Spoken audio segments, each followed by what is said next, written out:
Welcome to the Gus Alva Perspective, a videocast that's earmarked to embrace gratitude and abundance and to fight against the opposite side, and that is fear and scarcity. The topic that I'd like to touch base on today is the epidemic of loneliness that we are experiencing at the present time in the United States. You may not know this, but the Surgeon General of the US put out a report this past week. So, a Surgeon General's advisory is basically a public statement calling for Americans' immediate awareness into action. And the main theme that was being drawn from that source is that loneliness is obviously far more than just feeling badly.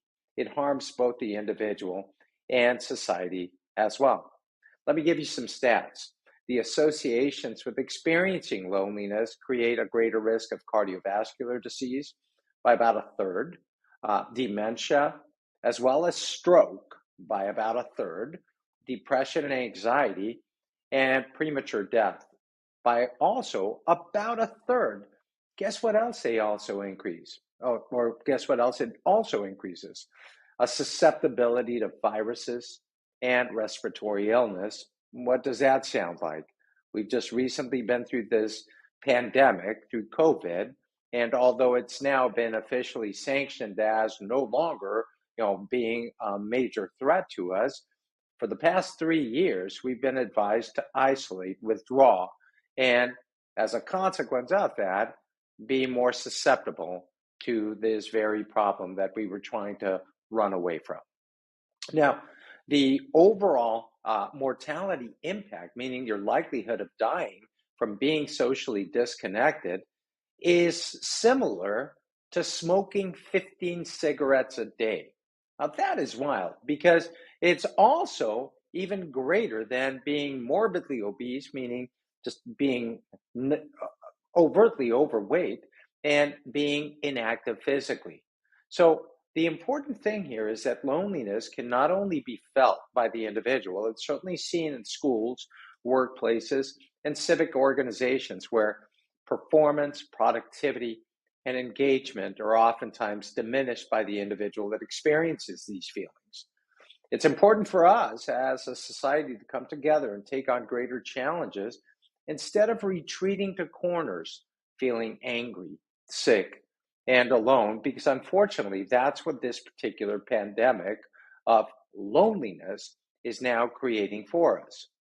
What we definitely need to keep mind of is that we need to strengthen our connections and relationships.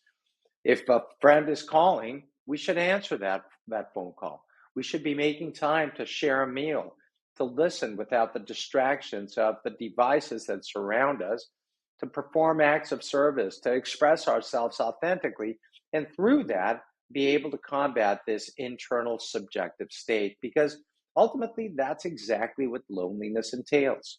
It's a distressing experience that results from perceived isolation or unmet need between that individual's preferred and actual experience. So it's genuinely a disconnect. Let me give you some interesting figures here because in 2022, only 39% of adults in the US said that they felt very connected to others. And half of US adults reported experiencing loneliness, particularly highest within that grouping were young adults. And keep in mind, young adults are those individuals that are going to carry us in the near future. Now, it's also interesting because trust in each other, as well as major institutions, is right now at near historic lows. And it's really important to note that there are certain trends that we are seeing in the US that are alarming. Family size has dropped, marriage rates have increased, and both of these have been on a steady change over the past few decades. Let me share with you also, in 2018, only 16% of Americans reported feeling very attached to their local community. That's a dismal number. 3 years ago, only 47% of Americans said they belonged to a church, a synagogue, or a mosque. And keep in mind that that is down from 70% which was the case in 1999. And so we basically see that this pandemic of loneliness has increased in young adults, and we've seen these trends increasing every single year from 1976 through 2019. And keep in mind that not much hoopla has been made of this. The impacts of technology, such as social media, smartphones, virtual reality, remote work, artificial intelligence, assistive technologies, and so on, are certainly phenomenal things, but they're also potential detriments. They detract from the ability to actually be able to seek out connectivity with other people. And the longer time you spend by yourself, away from others, the greater the likelihood of festering this particular problem. Turns out that Americans, on an average at the present time, spend about 6 hours on average per day on digital media. That is important because, on the good side of things, these devices help us out with information, with advice, with emotional support, akin to what we're doing right now.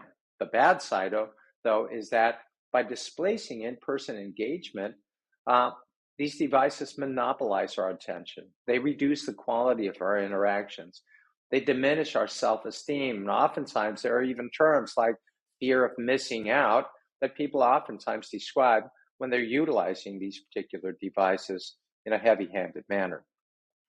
As a doctor, obviously, I always have to advocate for the overall health of patients. And one important thing that loneliness brings about is that cardiovascular disease, high blood pressure, diabetes, infectious diseases, cognitive ability, meaning your memory, which, by the way, can drop by 50% if you're lonely, depression, anxiety, suicidal ideation, or attempts, more so with men than women, have been linked in with this loneliness situation.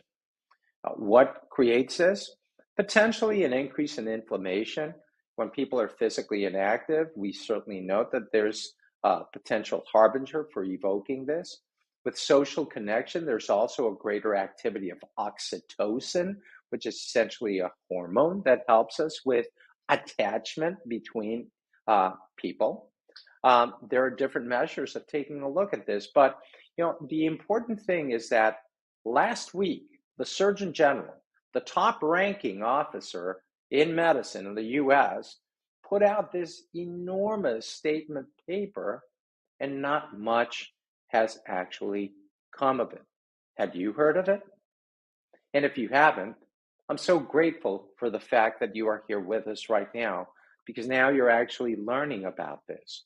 And some of the advice that I just gave you right now might be enacted in your own personal life so that you can be more aware, so that you can embrace the potential for evoking change in others as well as yourself in a positive manner. That's essentially what this video cast is earmarked to do, to embrace abundance and gratitude, and do so in such a manner so that it enhances all our existences. I thank you for joining us.